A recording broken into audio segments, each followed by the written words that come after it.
This is today's the Hindu newspaper analysis session, in which we will discuss mainly four issues. The first issue is India-Indonesia set to discuss Myanmar conflict during talk.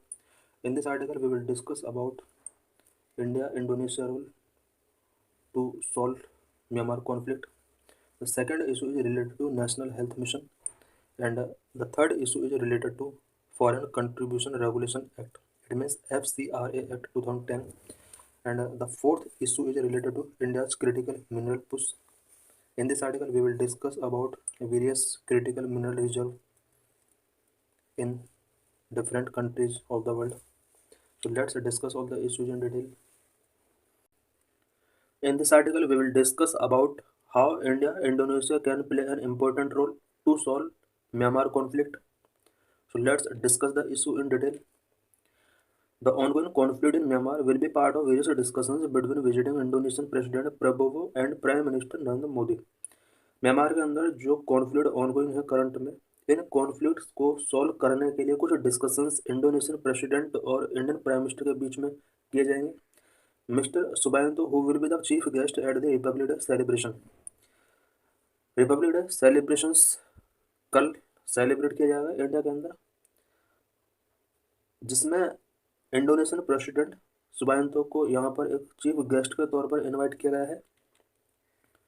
The conflict between ethnic armed organizations and the military junta in Myanmar has created a serious humanitarian crisis.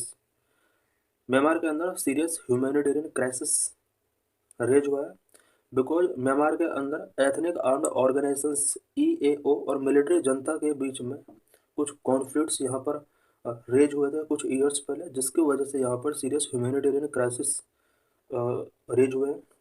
Recently, Myanmar Junta air strike killed 40% in a village. Some experts on Myanmar have called for India to review its policy and establish channel with the EAO to help the affected persons.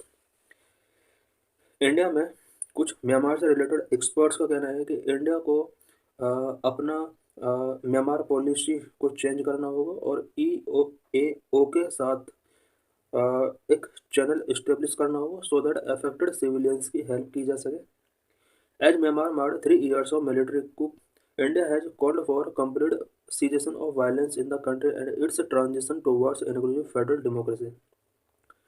Military coup को about 3 years हो चुके हैं. India ने हमेशा कोशिश किया है कि वायलेंस का कंप्लीट सीजेशन होना चाहिए म्यांमार के अंदर, एंड म्यांमार के अंदर फेडरल डेमोक्रेसी इस्टेब्लिश होना चाहिए. 2021 military coup and the civilian armed struggle. 2021 में किस तरह से मिलिट्री कूप हुआ म्यांमार के अंदर. Military coup in 2021.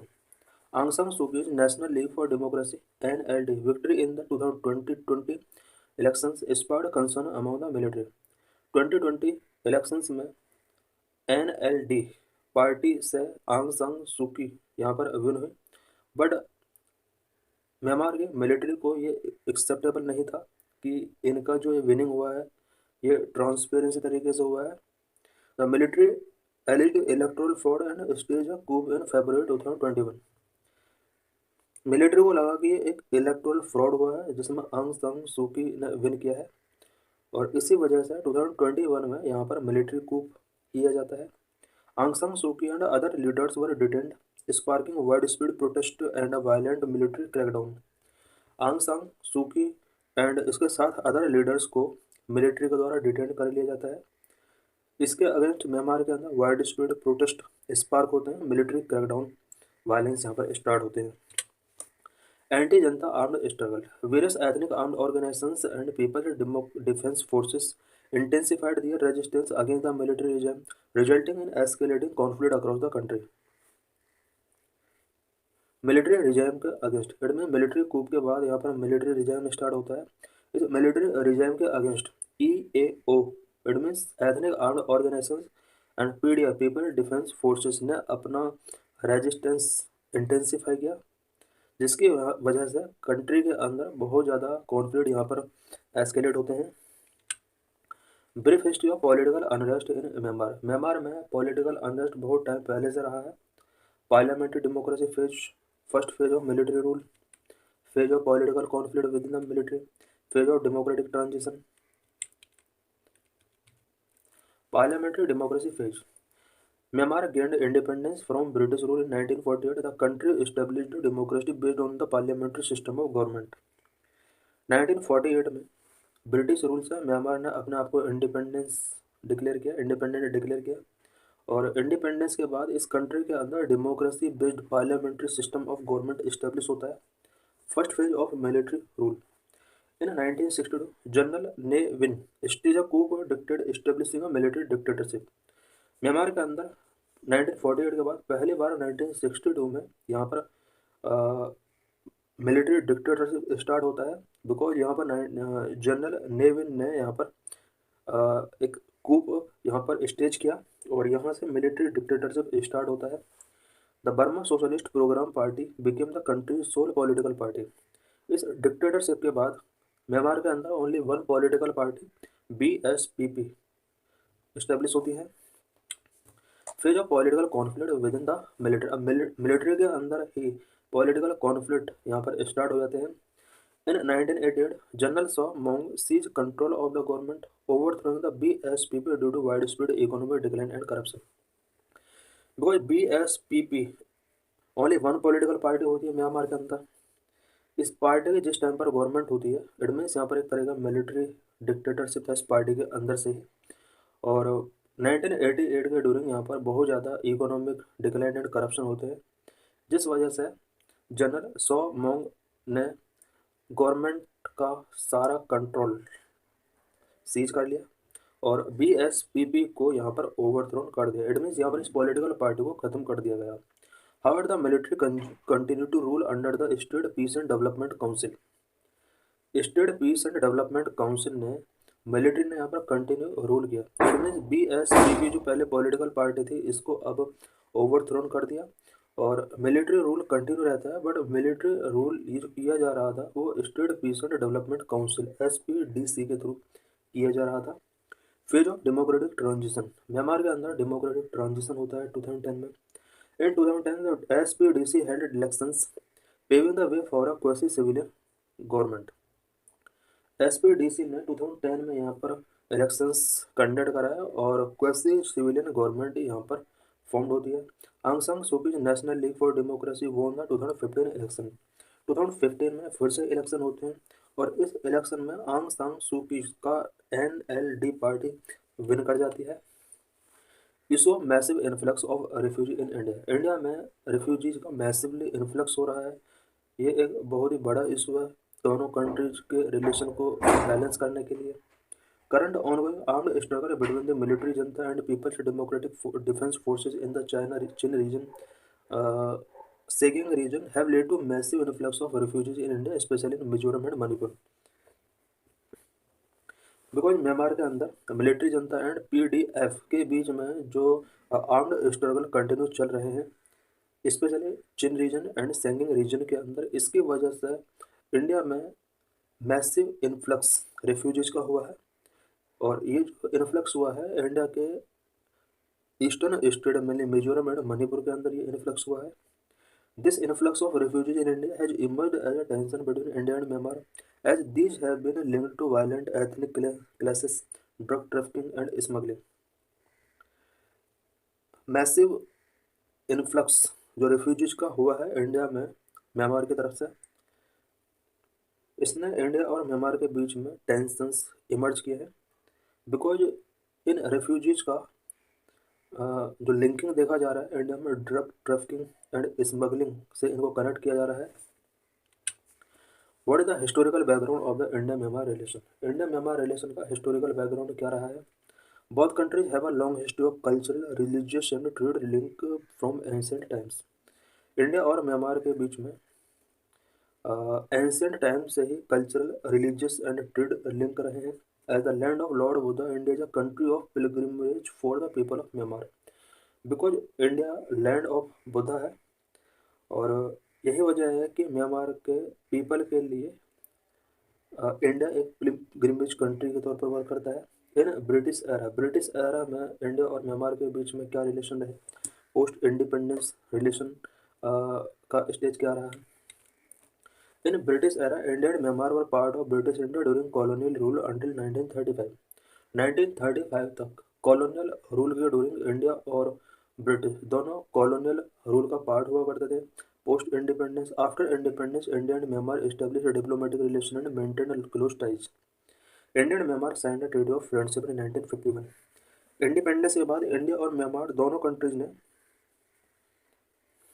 Close ties maintain करने के लिए डिप्लोमेटिक रिलेशंस इस्टेब्लिश किए और ट्रीटी ऑफ फ्रेंडशिप 1951 में दोनों कंट्रीज के बीच में साइन की गई। इन 2002 Indian consulate in Mandalay was reopen and the consulate of Myanmar was set up in Kolkata. Myanmar के अंदर मैंडले में इंडियन कॉन्सुलेट यहाँ पर ओपन किया गया, रीओपन किया गया था स्पेशली इसको। और इंडिया में कोलकाता के अंदर म्यांमार कॉन्सुलेट ओपन किया, सेटअप किया गया। In 2014 Myanmar became part of India neighbourhood first policy and act east policy. 2014 में म्यांमार इंडिया के two important policy neighbourhood first policy and act east policy का पार्ट म्यांमार बन जाता है 2014 में। What the significance of Myanmar for India? India के लिए Myanmar का क्या सिग्निफिकेंस है? नंबर 1, जियो स्ट्रेटेजिक इंपॉर्टेंस क्या है म्यांमार का हमारे लिए? नंबर 2, काउंटरिंग चाइना, चाइना को काउंटर करने के लिए म्यांमार हमारे लिए क्यों इंपॉर्टेंट है? Number 3, reduction of illegal migration in India, India में अगर इलीगल माइग्रेशन को रिडक्शन करना है तो उसके लिए म्यांमार के साथ हमें पीसफुल रिलेशंस को इस्टेब्लिश करना होगा। कल्चरल टाइज दोनों कंट्रीज के बीच में क्या है उससे रिलेटेड कुछ पॉइंट्स हम यहाँ पर डिस्कस करेंगे। Geo strategic importance, Myanmar is India's gateway to south east Asia and development of north eastern India. North eastern India और साउथ ईस्ट एशिया दोनों के लिए म्यांमार हमारे लिए बहुत ही इंपॉर्टेंट है, बिकॉज साउथ ईस्ट एशिया के लिए म्यांमार इंडिया के गेटवे के तौर पर वर्क करता है एंड नॉर्थ ईस्टर्न इंडिया के कुछ स्टेट के डेवलपमेंट के लिए भी हमें इंडिया का कोऑपरेशन चाहिए। Myanmar is an important pillar of India neighbourhood first policy and act east policy. For example, development of India Myanmar Thailand trilateral highway Kaladan multi modal transit transport corridor rely on Myanmar. India के two policies के लिए Myanmar बहुत ही important है। Two policy such as neighbourhood first policy and act east policy. इन दोनों policies के successful के लिए म्यांमार एक इम्पोर्टेंट पिलर के तौर पर वर्क कर सकता है इंडिया के लिए। फॉर एग्जांपल, इंडिया के कुछ प्रोजेक्ट हैं जो कि म्यांमार पर रिलाई ऑन करते हैं, such as India Myanmar Thailand trilateral highway. इस हाईवे के डेवलपमेंट के लिए हमें म्यांमार के ऊपर डिपेंड रहना पड़ेगा। Kaladan multi modal transit transport corridor यानी KMMTT, इस कॉरिडोर के डेवलपमेंट के लिए भी हमें म्यांमार पर रिलाई ऑन करना पड़ेगा। Countering China, Myanmar is crucial for India to counter its growing influence in the south east Asian region. South east Asian region में चाइना के ग्रोइंग इन्फ्लुएंस को कंट्रोल करने के लिए म्यांमार हमारे लिए एक क्रूशियल कंट्री है। For example, India is developing the Sitawi port in Myanmar's Rakhine State to counter the Chinese fronted Kyongpu port. China Myanmar के अंदर क्यांगपो पोर्ट इस्टेब्लिश कर रहा है। एज ए काउंटर इंडिया भी म्यांमार के रखाइन स्टेट के अंदर सितवी पोर्ट यहाँ पर डेवलप कर रहा है। Number 3, reduction of illegal migration in India. A stable Myanmar is necessary to reduce the illegal Rohingya and Chin migration in India. India में रोहिंग्या और चीन माइग्रेशन को रिड्यूस करने के लिए म्यांमार का स्टेबल होना बहुत जरूरी है। Cultural ties, Buddhism which is the majoritarian religion in Myanmar has its root in India which has led to huge cultural similarities between India and Myanmar. Myanmar के अंदर मेजोरिटेरियन रिलीजन पीपल बुद्धिस्ट से belong करते हैं जो कि जिसका India के अंदर रूट है और इससे शो होता है कि दोनों कंट्रीज के बीच में कल्चरल सिमिलरिटीज काफ़ी ज़्यादा है। Major areas of cooperation between India and Myanmar, India और म्यांमार के बीच में मेजर एरियाज कौन कौन से हैं जिस पर दोनों कंट्रीज एक दूसरे को कोऑपरेट करते हैं? Number 1, trade and economy. Number 2, infrastructure and connectivity. Number 3, defence cooperation. Number 4, multilateral partnership. Number 5, cooperation in education and research. Number 6, humanitarian aid and disaster relief. Trade and economy. Bilateral trade between India and Myanmar has grown from $12.4 million in 1981 to $2.18 billion in 2016-17. India और Myanmar के बीच में bilateral trade increase हो रहा है। 1980 में जहां पर बायलैटरल ट्रेड $12.4 मिलियन हुआ करता था, वहीं 2016-17 में दोनों कंट्रीज के बीच में ये ट्रेड $2.18 बिलियन तक पहुंच गया। Indian company such as Essar, GAIL and ONGC Videsh limited have invested in Myanmar energy sector.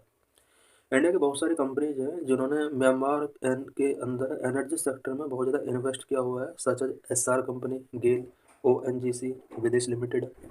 Number 2, infrastructure and connectivity. India Myanmar relation has been boosted by key connectivity projects. India has invested deeply in the infrastructure project in Myanmar. Myanmar के अंदर various infrastructure project में India ने बहुत ज़्यादा invest कर रखा है।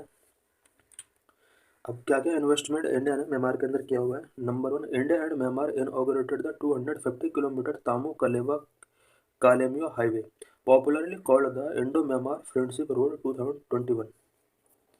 2021 में इंडिया ने 250 kilometre Tamu Kalewa Kalemyo highway, जिसको इंडिया म्यांमार फ्रेंडशिप रोड के नाम से भी जाना जाता है, 2001 में इस रोड को यहाँ पर इस हाईवे को इस्टेब्लिश किया था इंडिया ने। Number 2, India is building the Kaladan multi modal transit transport to link Kolkata to Sittwe in Myanmar and then from Myanmar's Kaladan river to India north east.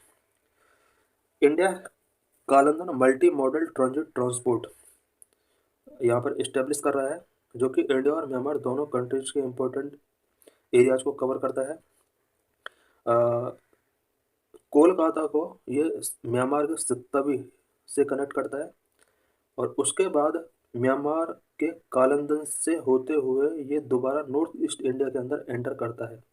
It means Kaladan multi modal transit transport India के द्वारा establish किया गया एक बहुत ही important transport route है। Number 3, India, Myanmar and Thailand are building the Asian trilateral highway which will connect India to ASEAN. India, Myanmar और Thailand ये तीन countries Asian trilateral highway establish कर रहे हैं, बिल्ड कर रहे हैं, जो कि इंडिया को आसियान के साथ कनेक्ट कर सकता है। Number 3, defence corporation.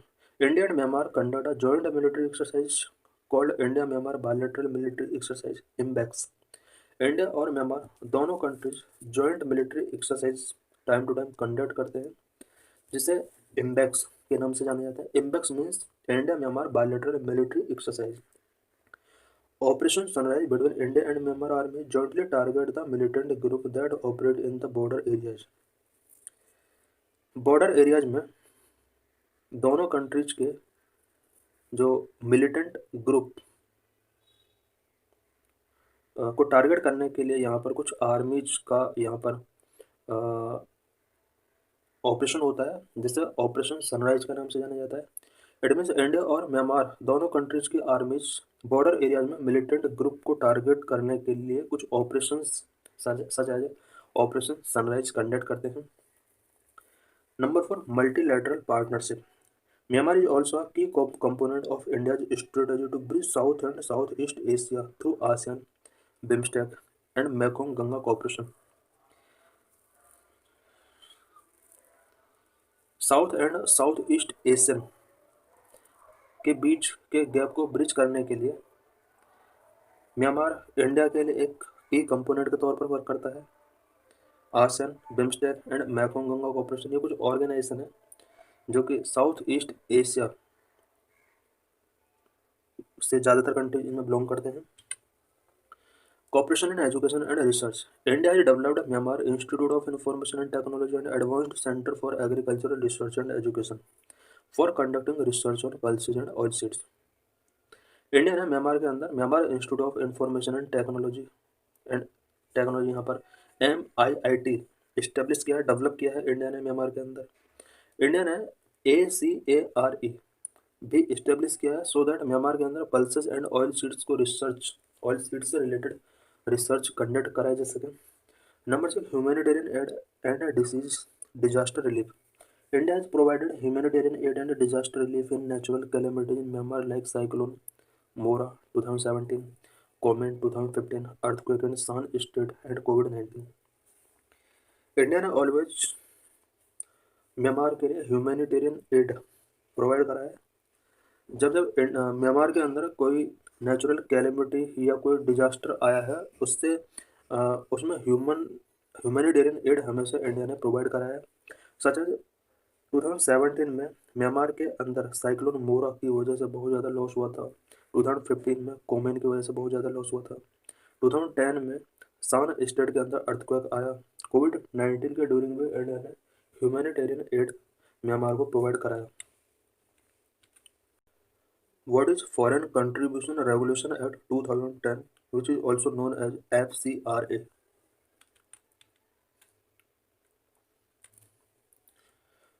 What is current issue? The Union Home Ministry has granted registration under the Foreign Contribution Regulation Act FCRA 2010 to the famous Banke Bihari Temple in UP's Vrindavan, enabling it to receive donations from foreign countries for religious activity. Union home ministry ने UP के वृंदावन में Banke Bihari temple के लिए FCRA licence provide कराया है और FCRA licence provide करने के बाद इस टेम्पल के अंदर अब फॉरेन कंट्रीज डोनेशंस प्रोवाइड कर सकते हैं for religious activity. The temples priest however said they had never applied for the registration. Temple के प्राइस्ट ने कहा है कि उन्होंने कभी रजिस्ट्रेशन के लिए अप्लाई नहीं किया, यही इशू ये बना हुआ है अभी। Registration under the FCRA 2010 is mandatory for non government organisations and associations to receive foreign fund.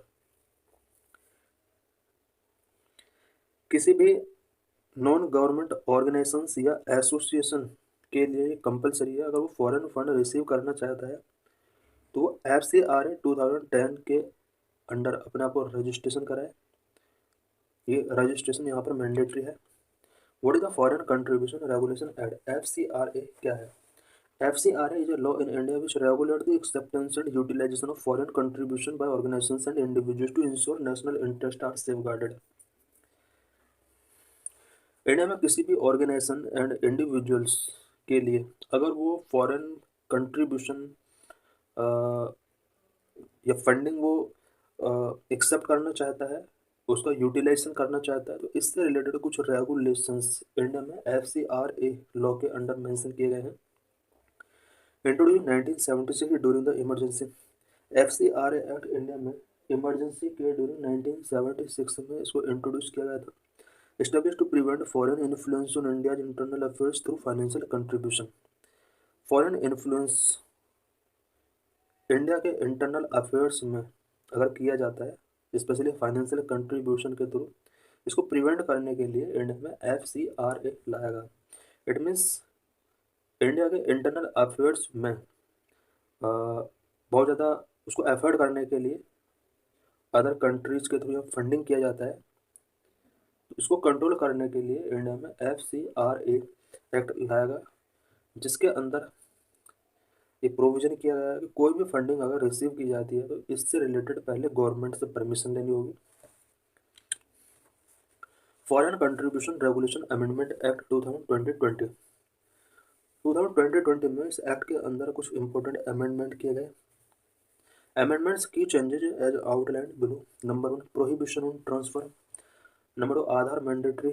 Number 3 FCRA account. Number 4 renewable of licence. Number 3 reduced administrative use, surrender of certificate, restrict on unutilised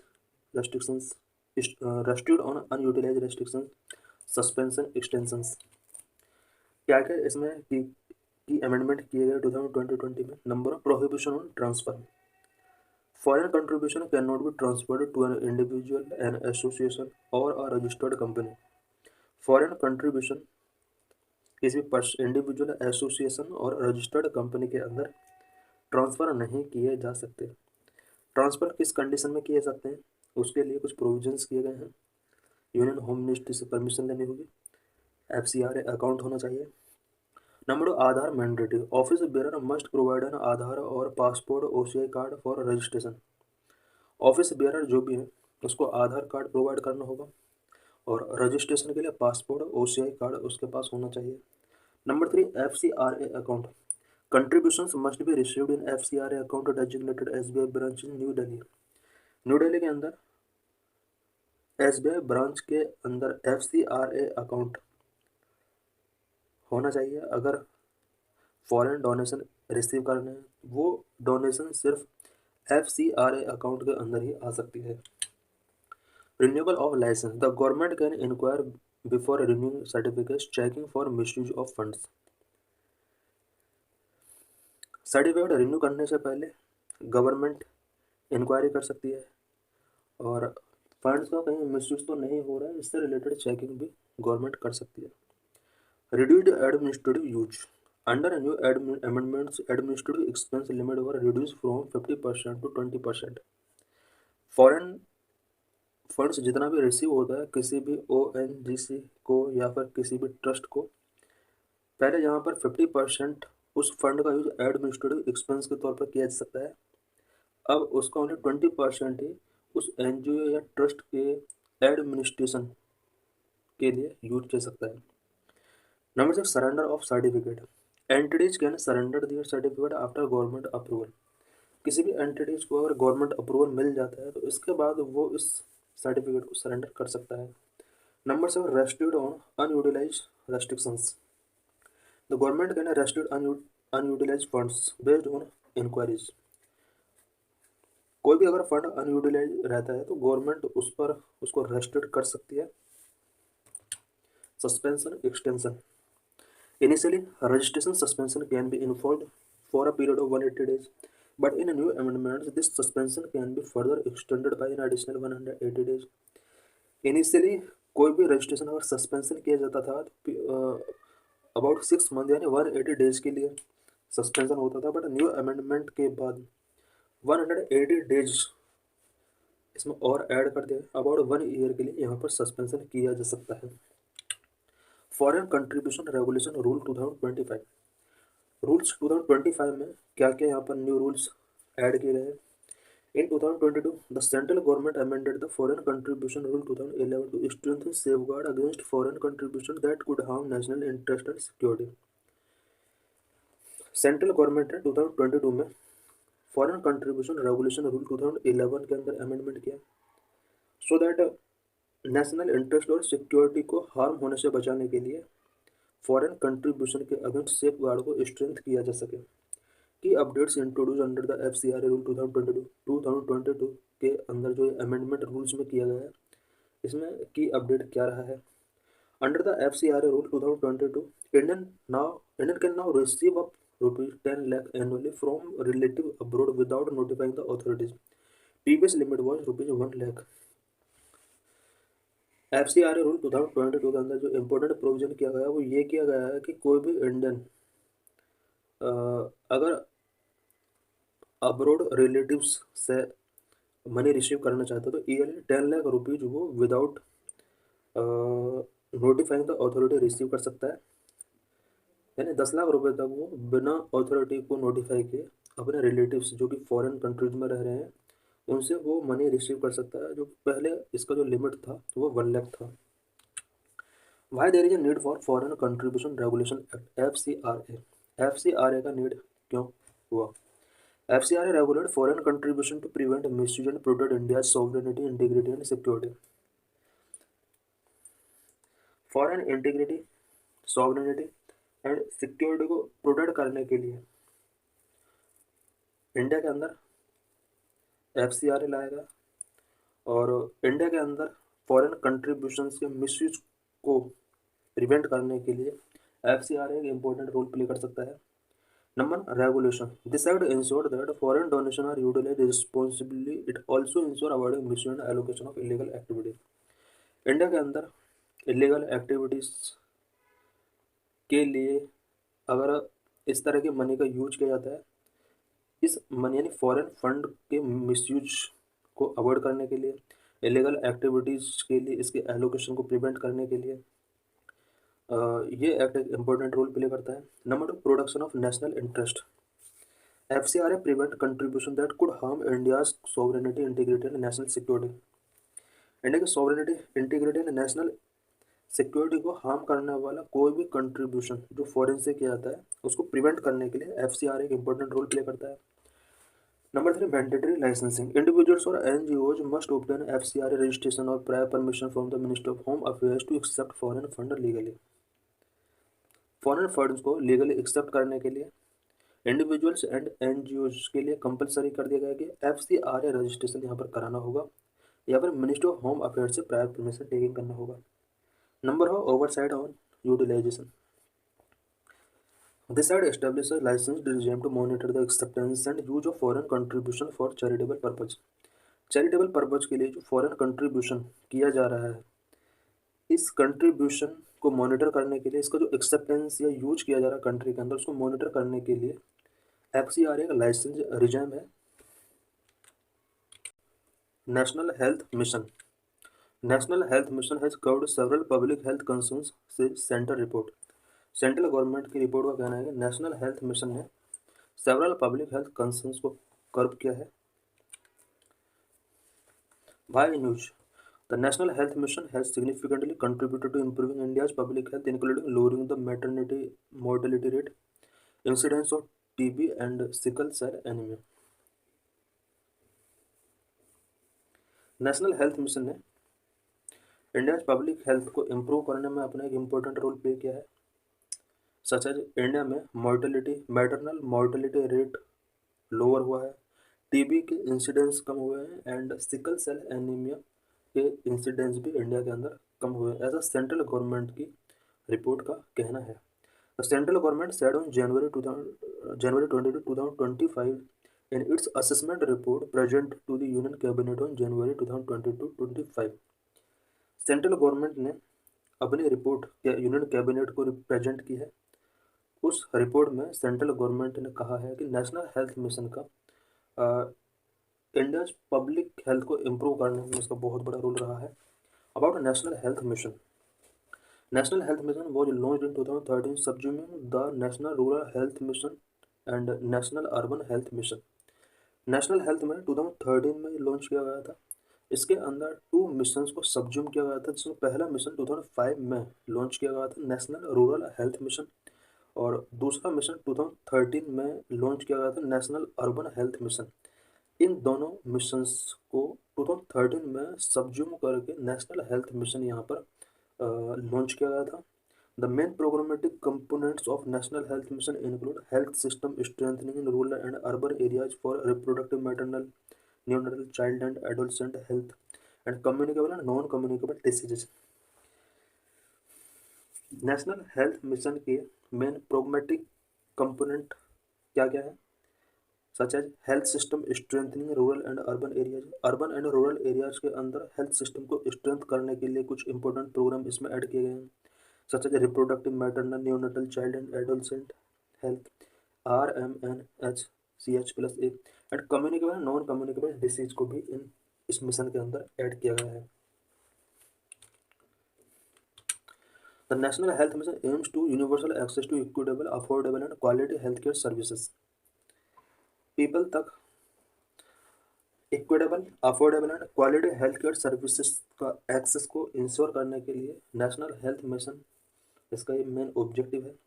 national health mission also provided free services related to maternal health, child health, adolescent health, family planning, universal immunization program, and 4 major diseases such as TB, vector-borne disease like malaria, dengue, and kala jar, leprosy, etc.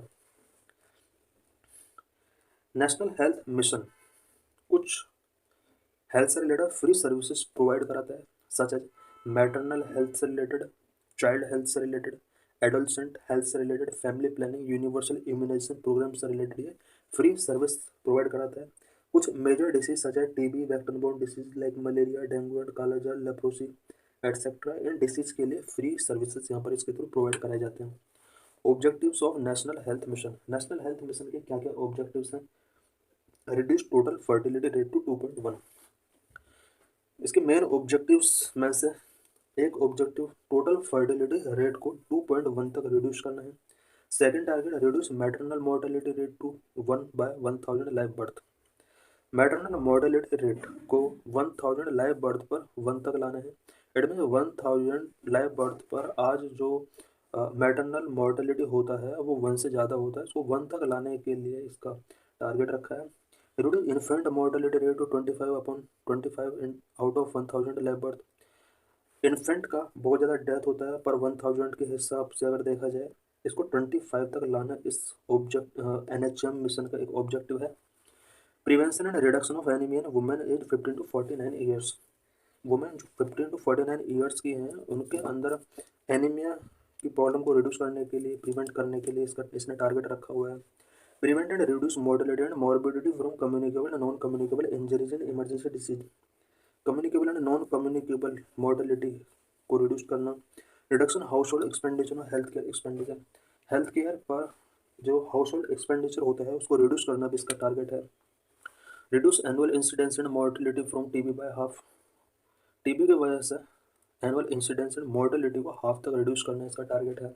Reduce prevalence of leprosy to less than 1 by 10,000 population and incidence to 0 in all district. Annual malaria incidence to be less than 1 per 1000।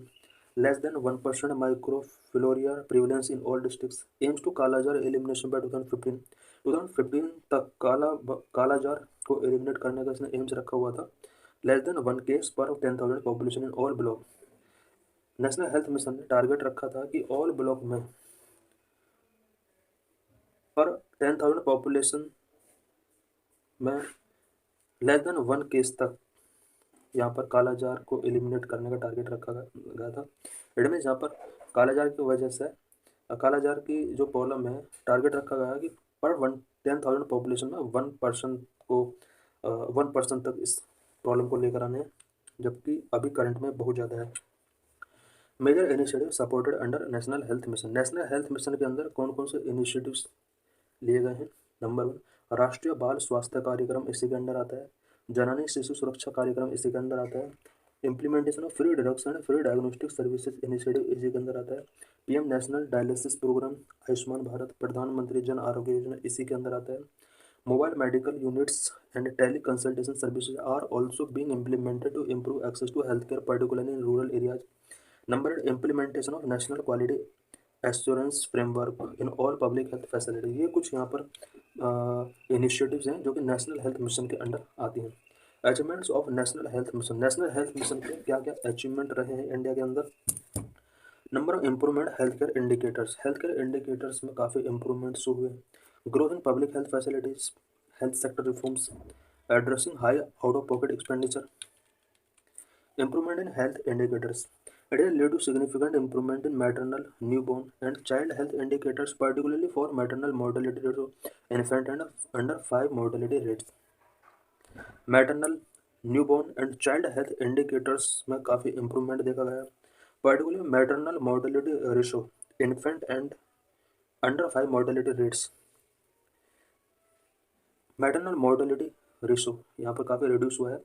All of these, the rates of decline in India are much higher than the global average, and these declines have accelerated during the prior of the implementation of National Health Mission. Because इन सभी indicators का जो ये सभी जो indicators रहे हैं, specially newborn, child health या maternal indicator, India में काफ़ी ज़्यादा डिक्लाइन हुए हैं जब से नेशनल हेल्थ मिशन यहाँ पर लॉन्च किया गया है। हालांकि अभी भी ग्लोबल एवरेज से काफ़ी ये रेशो ज़्यादा है। Growth in public health facilities. Public health facilities में काफ़ी ग्रोथ हुआ है। National health mission target to build a network for public health facilities with health and wellness centres. Health and wellness centres के साथ India में public health facilities का network काफ़ी strong हुआ है और नेशनल हेल्थ मिशन का टारगेट रहा है कि इस नेटवर्क को बिल्ड किया जाए।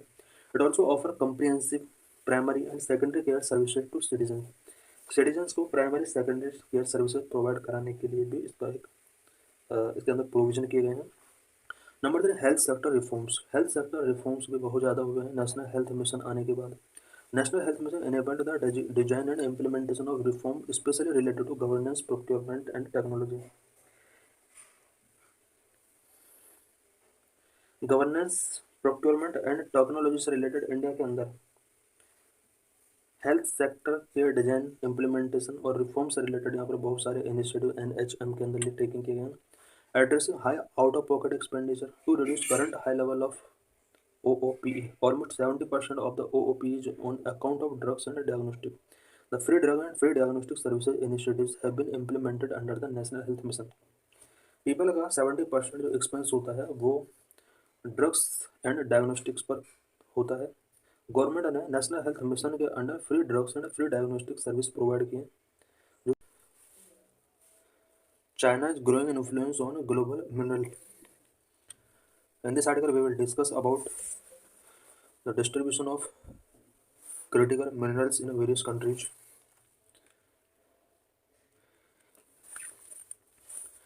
Nations with mineral reserve needed for energy transition. Energy transition के लिए मिनरल रिजर्व कंट्रीज के अंदर डिफरेंट डिस्ट्रीब्यूटेड है। हम देख सकते हैं कि bauxite, chromium, cobalt, copper, graphite, lithium, manganese, molybdenum, nickel, rare earth, silver, uranium, इन सभी मिनरल्स का डिस्ट्रीब्यूशन अलग अलग कंट्रीज में अलग अलग है। और ज़्यादातर जो मिनरल्स हैं वो चाइना के अंदर है। What is issue? The world's energy system is mainly powered by fossil fuels. The transition to a low carbon one will shift from coal, oil and gas to the mineral needed for solar, wind, nuclear and other technologies. World energy system current में fossil fuel के द्वारा power किया जा रहा है। कोई country अगर कोल, oil and gas से अपने आप को अगर सोलर, विंड और न्यूक्लियर एनर्जी की तरफ अपने को ट्रांजिशन करना चाहता है तो सबसे बड़ा चैलेंज जो होता है वो मिनरल रिसोर्स की अवेलेबिलिटी और टेक्नोलॉजी से रिलेटेड होता है उसके पास।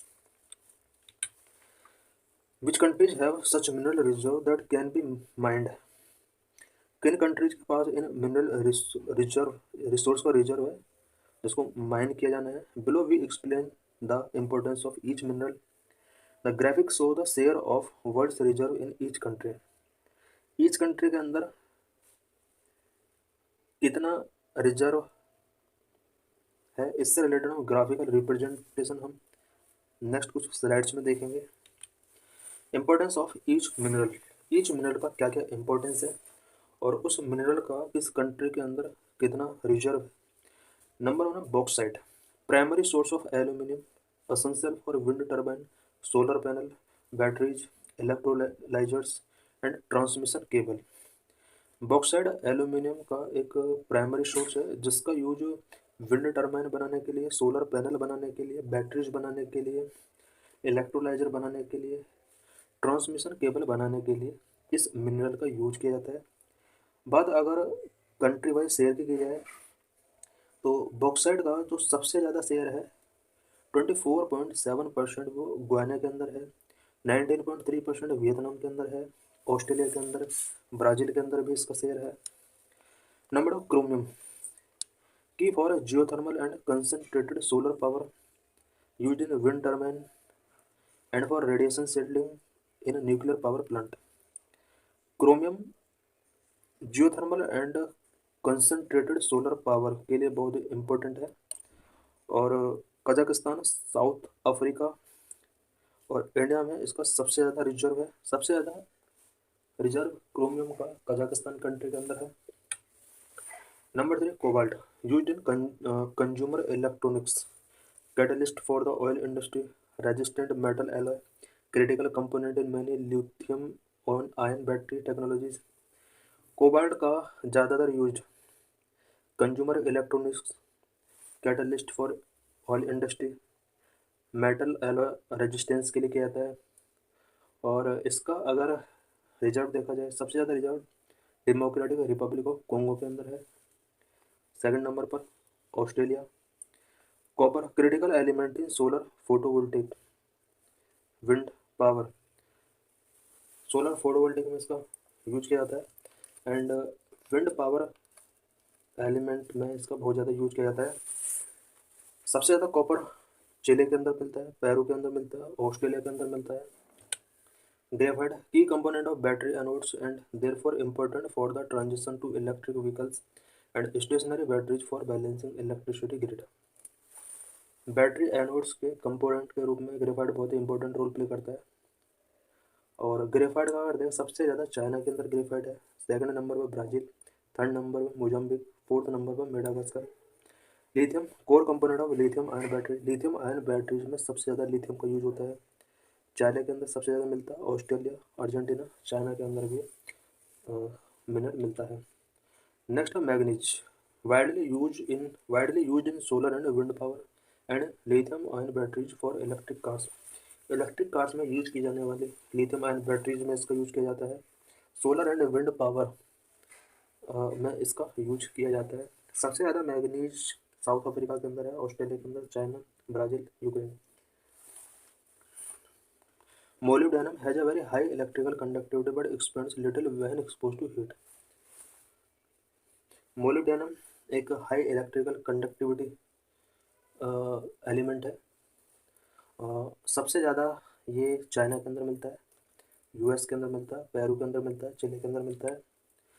निकेल की component in cathodes of lithium ion batteries in electric cars. Electric cars में लिथियम आयन बैटरीज के कैथोड्स में इनका यूज किया जाता है। निकेल सबसे ज़्यादा इंडोनेशिया के अंदर है, ऑस्ट्रेलिया के अंदर है। Rare earth use in wind power for permanent magnet के लिए विंड पावर में इसका यूज किया जाता है। रेयर अर्थ सबसे ज़्यादा China, Vietnam, Brazil, Russia, India के अंदर पाया जाता है। Silver its most important role in clean energy is in solar photovoltaic and electric vehicles. Solar photovoltaic and electric car में क्लीन एनर्जी के तौर पे सिल्वर का यूज किया जाता है। सबसे ज़्यादा सिल्वर पेरू के अंदर है, ऑस्ट्रेलिया, रसिया, चाइना के अंदर मिलता है। Uranium primary fuel for nuclear energy production. Nuclear energy production के लिए प्राइमरी फ्यूल के तौर पर यूरेनियम वर्क करता है। सबसे ज़्यादा यूरेनियम कजाकिस्तान के अंदर है, नामीबिया, कनाडा, ऑस्ट्रेलिया के अंदर है। Thanks for watching this video.